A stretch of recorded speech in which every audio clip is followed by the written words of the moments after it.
Hello students, how are you? Welcome back students. Students, in previous videos we discussed about the some graphical relation that is very important for you. Today students we are going the important topic for you, that is relative velocity. Students, this topic is very important from the point of exam and board as well as competitive exam. Students, as you know, relative velocity, it means we are comparing here two objects velocity. Okay, तो generally होगा क्या इस concept में वो हम देखते हैं, और कुछ इसके अंदर भी ग्राफ्स हैं उसको भी हम डिस्कस करने वाले हैं. ठीक है, तो as you know relative velocity, तो it means we are comparing here two object velocity.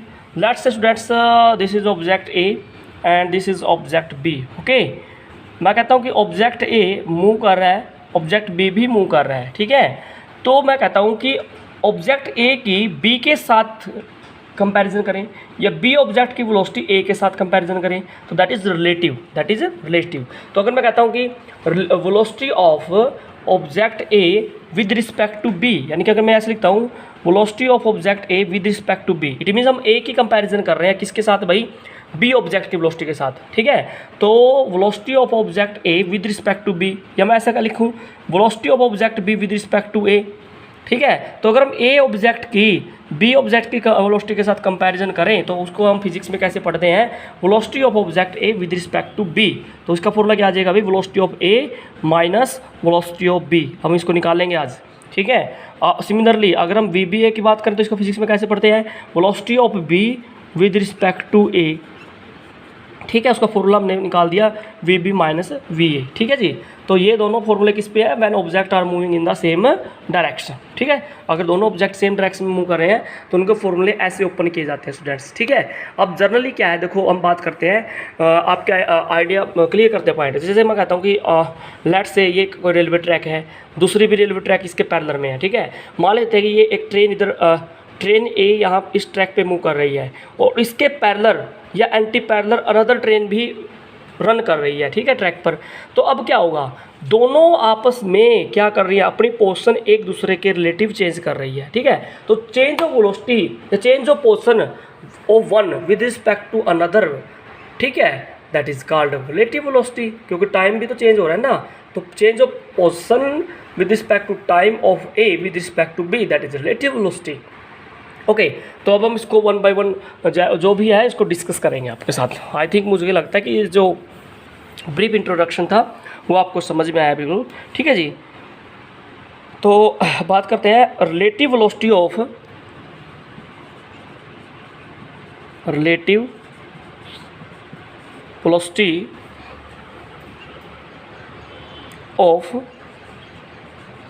One object, relative velocity of one object with respect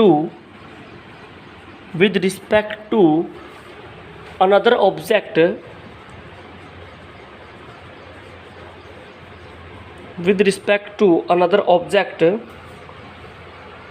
is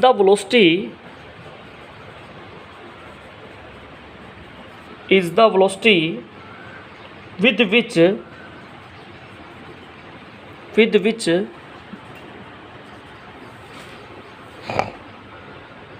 one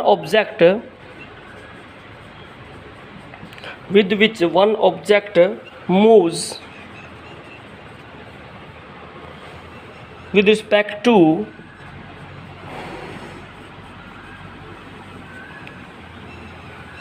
another object. Simply क्या देखिए क्या लिखा है, relative velocity of one object with respect to another object. एक one object की अगर हम relative velocity की बात करते हैं with respect to another object, तो कैसे डिफाइन किया जाएगा, it is the velocity with which one object moves with respect to another object. यानी कि वही जो जनरल डेफिनेशन थी उसी की बात कर रहे हैं हम. जैसे मैंने आपको बताया कि velocity of A with respect to B, तो इसका मतलब क्या है, velocity of A with respect to B. ठीक है ना, तो इससे क्या बोलेंगे, relative velocity of A with respect to B, that is velocity of A with respect to B. तो इसका मतलब this is relative velocity of A.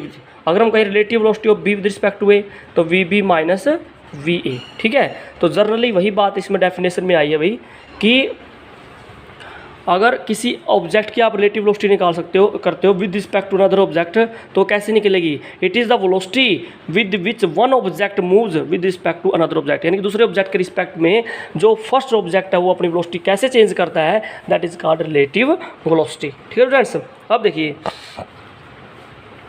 Second definition क्या है, रिलेटिव वेलोसिटी को हम कैसे डिफाइन कर सकते हैं? सेकंड डेफिनेशन में it is defined as time rate of change of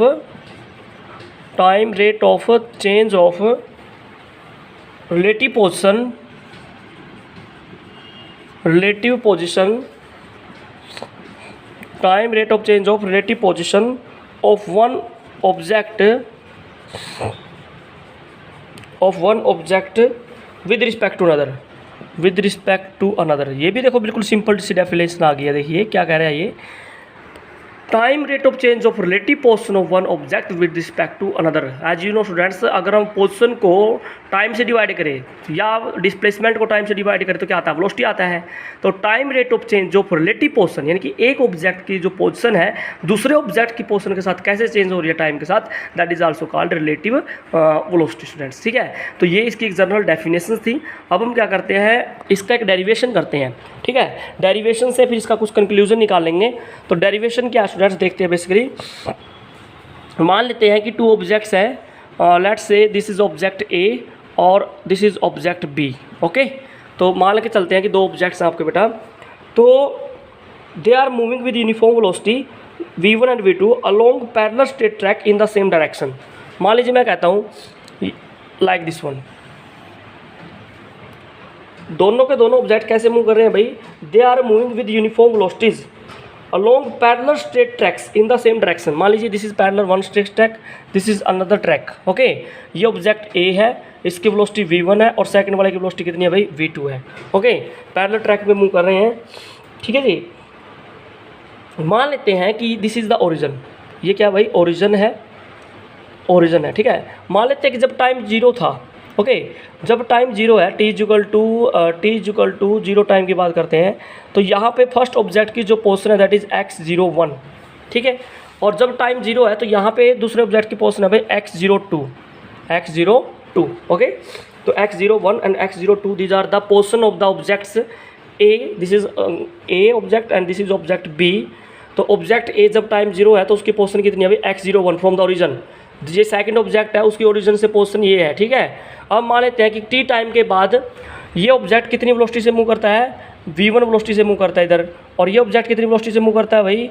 v2 velocity से मूव करता है। तो टी टाइम के बाद मान लीजिए यहाँ पे टाइम आ गया t, तो टी टाइम के बाद वो कितनी डिस्टेंस ट्रैवल कर लेता है? v1 into T. कितना कर लेता है भाई वो? v1 into T. और टी टाइम के बाद ये ऑब्जेक्ट कितनी डिस्टेंस ट्रैवल कर लेता है? That is also called v2 into T, क्योंकि डिस्टेंस क्या होता है भाई? वेलोसिटी इंटू टाइम होता है। ठीक है, तो अगर मैं मैथमेटिकल इक्वेशन लिखता हूँ तो ये दोनों इक्वेशन हमारी इस इक्वेशन को सेटिस्फाइड करती हैं, कंडीशन को। x1 is equal to x01 plus v1 t, x2 is equal to x02 plus v2 t। तो ये देखिए, ये दोनों इक्वेशंस हमारी इक्वेशंस को सेटिस्फाइड करती है।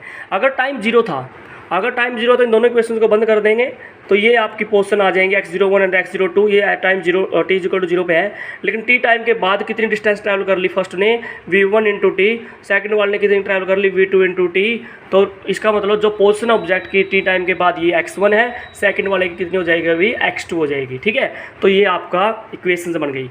अब मैं इसको क्या मानता हूँ? This is equation number 1 and this is equation number 2। अगर दोनों इक्वेशंस को सब्ट्रैक्ट कर देते हैं, सब्ट्रैक्टिंग 1 फ्रॉम 2, तो इक्वेशन क्या बन जाती है भाई? x2 minus x1। इक्वेशन क्या बन जाती है? x2 minus x1 that is equal to x02 minus x01। ये इसमें से सब्ट्रैक्ट हो गया भाई। ठीक है, t यहाँ से क्या ले लेंगे? कॉमन ले लेंगे ऊपर वाले इक्वेशन में से, प्लस क्या आ जाएगा? v2 minus v1 into T. ठीक है जी, ये आपकी इक्वेशन बन जाएगी जब आपने इसमें से सब्ट्रैक्ट किया।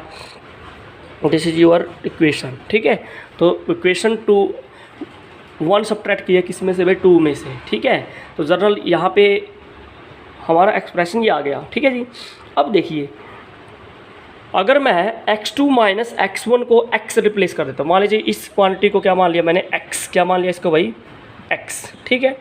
और इस वाले को क्या मानते हैं, मान लेते हैं इसको, मान लेते हैं भाई हम x नोट, x क्या मान लेते हैं इसको, x नोट, ठीक है। इसको मान लेते हैं x नोट।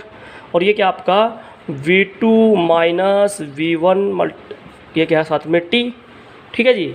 x नोट किधर ले आइए, x minus x0 vector, time को नीचे ले आएंगे और इधर क्या बच गया भाई, v2 माइनस v1। इसका मतलब क्या है, ये relative velocity of second with respect to first is equal to time rate of change of position of second with respect to first. यही मतलब बन गया ना इसका ये, क्योंकि x क्या है, this is also position, x0 क्या है, दिस इज आल्सो पोजीशन। अभी मैंने बताया है x नोट क्या है भाई, x2 माइनस x1, x0 क्या है भाई, ये है भाई x02 माइनस x01।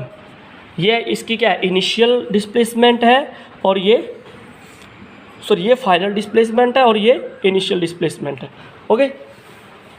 तो दिस इज द रिजल्ट क्या है आपका, देखिए रिजल्ट आपका क्या है भाई, दिस इक्वेशन गिव्स, देखो लेफ्ट हैंड साइड बताइए, लेफ्ट हैंड साइड क्या बताती है आपको, left hand side of the relation give the time rate, किसके बारे में बताता है भाई, time rate of change of position, time rate of change of position किसका, बी ऑब्जेक्ट की with respect to object A, with respect to object A, ठीक है जी। या यू कह सकते, you can say relative velocity of object B with respect to A, ठीक है भाई। अगर मैं इसको ऐसे लिख दूँ v1 माइनस v2, अगर मैं इस इक्वेशन को ऐसे लिखता हूँ v1 माइनस v2, तो यहाँ पे क्या आ जाएगा भाई, x note minus x divide by t, फिर ये आ जाएगा रिलेशन, ठीक है भाई, ओके। तो मुझे लगता है कि यहाँ तक आपको बिल्कुल समझ में आया भाई। तो नेक्स्ट जो डेरिवेशन है या ग्राफिकल रिलेशन है वो नेक्स्ट वीडियो में हम डिस्कस करने वाले हैं। तो फ्रेंड्स थैंक्स फॉर वॉचिंग।